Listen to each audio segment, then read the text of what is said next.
tipo de aspectos, porque uno no sabe cómo va a reaccionar el cuerpo, ¿no?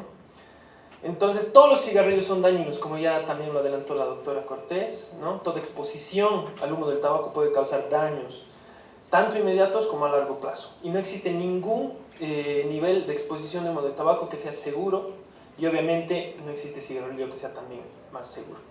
Según la organización estadounidense, pues desde 1964, donde puede.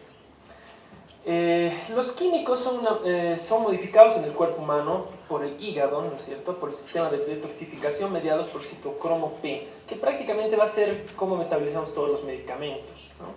Entonces el comportamiento, la intensidad, la exposición al humo de tabaco va a dar la respuesta de acuerdo a cada paciente, en este caso a cada persona que va a estar expuesta, ¿no? Y la mezcla de todo esto va a ser los responsables de la iniciación de una enfermedad. Vamos a tocar la función endotelial rápidamente porque prácticamente el tabaco altera la función endotelial. ¿Y qué es la función endotelial? Aquí está resumido prácticamente todo lo que hace el endotelio a nivel cardiovascular.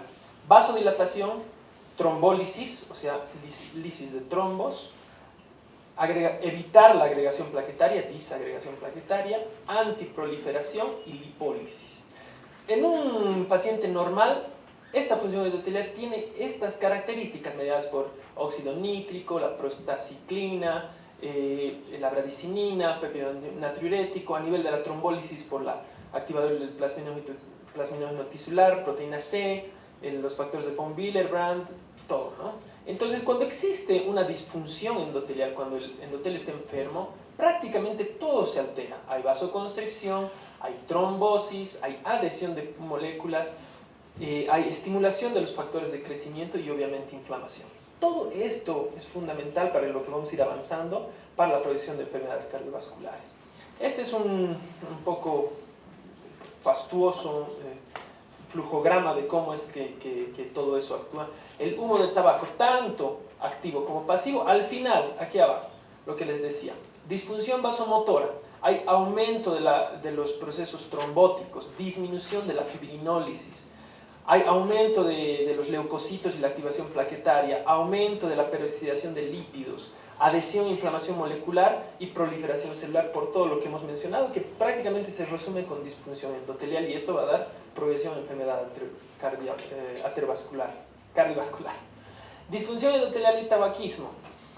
En los estudios, la dilatación mediada por flujo es la que se ha ido estudiando en diferentes revisiones para poder determinar si es que el tabaco puede producir alguna alteración en estas, ¿no?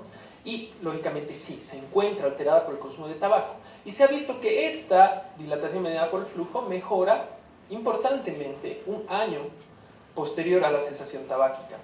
Y la alteración se encuentra presente tanto en consumo de los cigarrillos light como los comunes.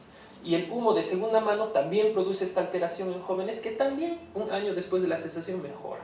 Y esto es básicamente el 2014, que no es muy antiguo, se ha dado estos términos justamente para solidificar toda la ciencia y todos los estudios que se han hecho hasta el momento sobre el daño endotelial. Sobre los lípidos, se han hecho estos estudios por Craig primero, que hay una elevación significativa de los colesteroles, por así decir, malos, ¿no es cierto?, del colesterol de baja densidad, de muy baja densidad, de los triglicéridos, y una disminución del HDL, que es el colesterol bueno, y de la lipoproteína A1, que también. Entonces, en el humo de segunda mano también se ha hecho una revisión donde se ha visto que el colesterol bueno baja. Entonces, también hay datos científicos sobre esto. Sobre inflamación, se ha visto una elevación significativa de glóbulos blancos en el estudio de Ishizaka, relacionado estrechamente con aterosclerosis carótida en pacientes fumadores. Y, lógicamente, que existen también elevación de factores proinflamatorios en fumadores como pacientes de fumadores pasivos. Sobre la hipertensión, si bien no hay datos sólidos en que diga que el tabaquismo eleva de manera continua la presión, sí sabemos que eleva de manera aguda por una taquicardia refleja, pero aquí hay un estudio interesante que me ha parecido bueno tomarlo en cuenta, que se ha hecho en ancianos fumadores y que sí significativamente era más alta la presión en pacientes ancianos que fumaban. Y, lógicamente, a nivel de la coagulación, el fumar activa la cascada de coagulación y agregación plaquetaria, reduciendo lo que decíamos la fibrinólisis. Estos datos son interesantes y vamos a hacer un resumen de estadística rápida, ¿ya? Van a ver que vamos a hablar mucho del riesgo relativo. El riesgo relativo es la relación que va a existir, el cociente que va a existir entre un paciente con exposición a un factor de riesgo con respecto a un paciente que no la tiene. En resumen, si tenemos un riesgo relativo de 1, significa que no existe una relación entre la exposición o el factor de riesgo y la enfermedad. Si es mayor a 1, significa que hay una alteración importante sobre ese factor para producir la enfermedad. Y si es menor a 1, es negativo, se puede considerar hasta protector, ¿no? Pero en este caso, vean cómo el riesgo relativo, todos superan 1, ¿no es cierto? Y a lo que vamos, a lo que va la charla, enfermedades coronarias, tanto en varones como en mujeres, el riesgo relativo es mayor a 1, ¿no es cierto? En estos dos estudios, el CPS-1, CPS-2, que sí está directamente relacionado al consumo de tabaco con presencia de enfermedades coronarias. Esto seguimos con riesgo relativo de acuerdo a la cantidad de cigarrillos fumados por día. Miren cómo el riesgo relativo se incrementa importantemente. Los valores de riesgo relativo van desde 0 hasta infinito. Es por eso que aquí 45 más. Realmente existe una elevación del riesgo relativo con respecto a los cigarrillos fumados, ¿no? Y bueno, siempre tocando algunas palabras de la exposición anterior, en que aquí estamos con el vector, ¿no es cierto? Las empresas tabacaleras, que nos tratan de marear sea como sea. Tenemos datos muy fuertes para decir que el tabaco hace daño, que el tabaco mata, que el tabaco produce cáncer, que el tabaco produce enfermedades pulmonares, etc. Pero al final no salen eso, ¿no? Que quita 10 años de vida y los tabacaleros nos salen, sí, pero son los últimos 10 años, entonces nos empiezan a marear y entonces no tenemos que dejarnos engañar fácilmente. Tenemos que estar bien concentrados al hablar con alguien que protege el tabaco, ¿no? Esto es un estudio que se ha hecho en la ciudad de Manresa, en España. Se ha hecho un estudio de 28 años de seguimiento en pacientes de 30 hasta 59 años, varones, en los cuales se ha determinado cuáles eran los factores de riesgo que aumentaban la mortalidad en este tipo de pacientes. Se ha tomado la presión, el azúcar, el colesterol, el índice de masa corporal y el tabaco. Esto es en incidencia importante. Y lo más rescatable de este cuadro es que la incidencia del inicio, digamos, de pacientes normales con presiones relativamente bajas, azúcar normal, colesterol bajo, índice de masa corporal normal o bajo, no fumadores y fumadores, el único que casi ha doblado la incidencia, tanto coronaria como la mortalidad coronaria, si se dan cuenta, ha sido el tabaco y el colesterol. Los demás tienen un incremento, pero no es tan significativo como el colesterol y el tabaco. Los dos afectan la función endotelial y hemos visto que es muy importante. Nuevamente con riesgo relativo. Esto es en el mismo estudio en cuanto a las mismas variables, ¿no es cierto? Entonces tenemos un riesgo relativo de 1,5 importante. La P es otra, vamos a seguir con un poco de estadística. La P, bueno, nos da realmente la probabilidad de que cualquier tipo de estudio tenga significancia estadística y no dejarla al azar. Para que una P sea significativa, tiene que ser por lo menos de 0,05. Porque después puede existir el azar que haya hecho que en los estudios que hayamos visto se haya elevado un poco el riesgo, pero puede ser el azar. Pero para que no haya azar se usa el término de la onda P, del onda P, del electrocardiograma. Yo leo todos los días, por eso estoy mareado. Pero la P de Spearman, que en realidad nos da esa significación estadística, tiene que ser menos de 0,05 en esto. Y entonces miremos, y aquí 0,05 con colesterol, debajo con tabaco. No hay otro que sea tan significativo. Entonces noten ustedes cómo en este estudio que se ha hecho bastante tiempo, realmente existe mucha evidencia científica sobre el daño del tabaco, ¿no? Y aquí tenemos estudios grandes, metaanálisis. Metaanálisis ahí nos muestra, por lo menos fundamenta ciertas actitudes a nivel de salud política que deberíamos tomar y que están ya refrendadas por este tipo de estudios o algunos países que han tenido experiencias, como en Estados Unidos, en el estado de Helena, Montana. Se ha hecho justamente las medidas políticas para prohibir fumar en espacios cerrados el 2002, ¿no? Pero en diciembre del 2002, finalizando, la medida fue impugnada, ¿no es cierto? Porque siempre sabemos que los bichos están rondando por todo lado.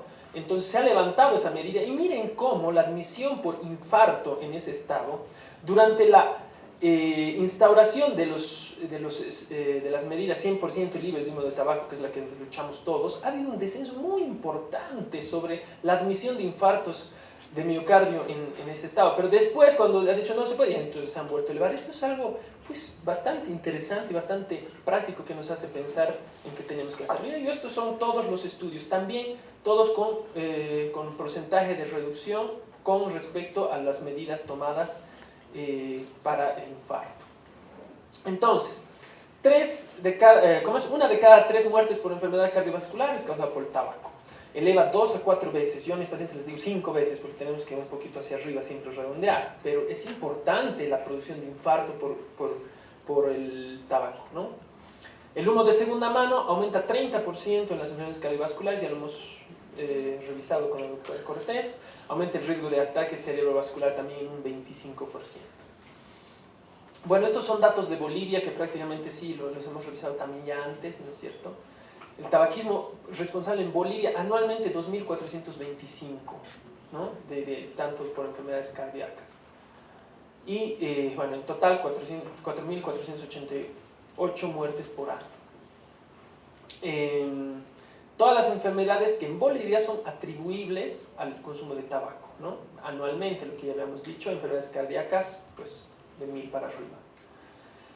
Los beneficios prácticamente no necesitan presentación ni exposición. Ya con todo lo que hemos mencionado, solamente el mencionar el ambiente 100% de libres de humo, sabemos que es útil para proteger, para salvar vidas, para evitar que los jóvenes empiecen a fumar, para disminuir el ausentismo laboral, que son fáciles de implementar, cuestan poco dinero, reducen la aceptación social a fumar, tienen millones de beneficios, ¿no? De los cuales ahí estamos los principales. En conclusiones, lo que decíamos, no hay ningún nivel de exposición al tabaco que esté libre de daño, ¿no? La exposición ocasional al humo de segunda mano es dañino para el sistema cardiovascular también. Mayor exposición, mayor daño. A nivel mundial, 10% de todas las muertes de causa cardiovascular son por tabaco. No hay cigarrillo que sea menos dañino y que los ambientes 100% libres de humo ofrecen la protección esa, y son los únicos, ¿no? Así que tratemos de no apagar el cigarrillo en el corazón y pensemos un poco más para tomar acciones. Y probablemente lo más interesante de la charla, que desde hace aproximadamente 2 años que lo voy tocando en todas mis presentaciones, independientemente que sean de tabaco, ¿no? Sobre la realidad de Bolivia. La realidad es que pasa esto, que no respetamos el semáforo rojo, que botamos basura en la calle, que empezamos a hacer cosas no adecuadas con el dinero. Y la realidad del tabaco, lo que ya habían presentado, tenemos una ley ya, la ley 3029, con su decreto supremo, que ha sido reactivada en el 2009, que no prohíbe fumar en lugares cerrados que tengan el logo de prohibido fumar, en transporte público o en lugares de expendio de comida. Esta es mi foto, esta ya la tomé. Las demás sí me presté por ahí de una fundación. Pero esto sucede en Bolivia y supuestamente, según la ley, el decreto supremo está prohibido. Entonces, esto es algo bien importante porque cuando vino una colaboración extranjera a hablar, estuvimos en contacto con muchos médicos que han estado muy metidos en el tema. Yo le digo, doctor, a un cardiólogo uruguayo, ¿cómo podemos implementar esto? ¿Qué podemos hacer? Me dice, fácil. Al igual que hacen controlar o respetar el semáforo rojo, lo mismo. Yo, listo. En relación al tabaco y en el medio donde vivimos.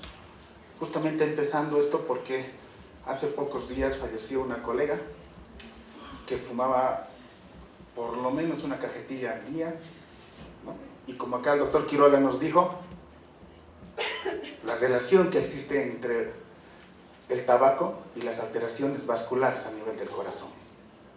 Bueno, vamos a empezar con la enfermedad pulmonar obstructiva crónica, que es una causa pulmonar que es afectación del cigarrillo. Bueno, en el